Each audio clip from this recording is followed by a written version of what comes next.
চট্টগ্রামের ঐতিহাসিক জিয়া স্মৃতি জাদুঘর আবারও দর্শনার্থীদের জন্য খুলে দেওয়ার উদ্যোগ নিয়েছে সরকার। দীর্ঘদিনের অবহেলা, রক্ষণাবেক্ষণের ঘাটতি এবং ভবনের বিভিন্ন ক্ষয়ক্ষতির কারণে জাদুঘরটি সংস্কারের আওতায় আনা হচ্ছে। শুক্রবার জাদুঘর পরিদর্শন শেষে মুক্তিযুদ্ধ বিষয়ক মন্ত্রী আহমেদ আজম খান জানান, দ্রুত সময়ের মধ্যে সংস্কার কাজ সম্পূর্ণ করে আধুনিক রূপে জাদুঘরটি জনসাধারণের জন্য উন্মুক্ত করা হবে। তিনি বলেন, দেশের ইতিহাসের গুরুত্বপূর্ণ অধ্যায়ের সঙ্গে জড়িত থাকা এই স্থাপনাটিকে নতুনভাবে সাজিয়ে তোলা হবে।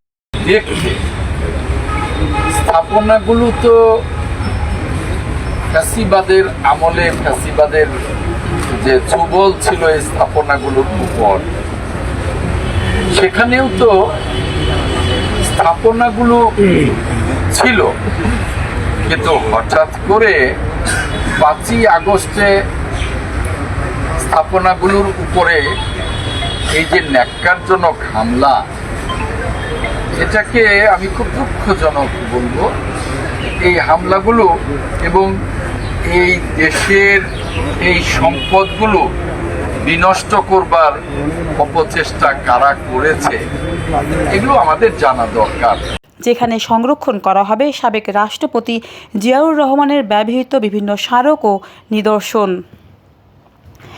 মন্ত্রী আরও জানান, মুক্তিযুদ্ধ থেকে শুরু করে রাষ্ট্র পরিচালনার বিভিন্ন পর্যায়ে জিয়াউর রহমানের ভূমিকার স্মৃতি ধরে রাখতেই জাদুঘরটির উন্নয়ন ও আধুনিকায়নের পরিকল্পনা নেওয়া হয়েছে। প্রতিমন্ত্রী ইশরাক হোসেন বলেন, ইতিহাস ও ঐতিহ্য সংরক্ষণ ভবিষ্যৎ প্রজন্মের জন্য অত্যন্ত গুরুত্বপূর্ণ।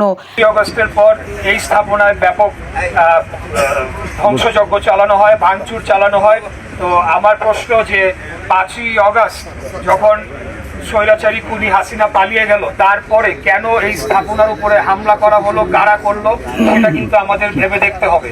আপনারা লক্ষ্য করে দেখবেন যে নির্বাচনের আগে জামাতে ইসলামের যে প্রধান শফিকুর রহমান, তিনি চট্টগ্রামে এসে আরেকজন আমাদের বীর মুক্তিযোদ্ধা, তাকে স্বাধীনতার ঘোষক বললেন।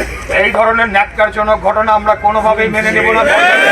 আবারও দর্শনার্থীদের জন্য প্রস্তুত করা হবে। এলাকায় অবস্থিত জিয়া স্বাধীনতা কমপ্লেক্সের নাম ও ঐতিহাসিক পরিচয় পুনর্মূল্যায়নের বিষয়েও উদ্যোগ নেওয়ার কথা জানিয়েছেন সংশ্লিষ্টরা। সংস্কার শেষে নতুন রূপে জিয়া স্মৃতি জাদুঘর কবে দর্শনার্থীদের জন্য খুলে দেওয়া হবে, এখন সেই অপেক্ষায় ইতিহাসপ্রেমীরা।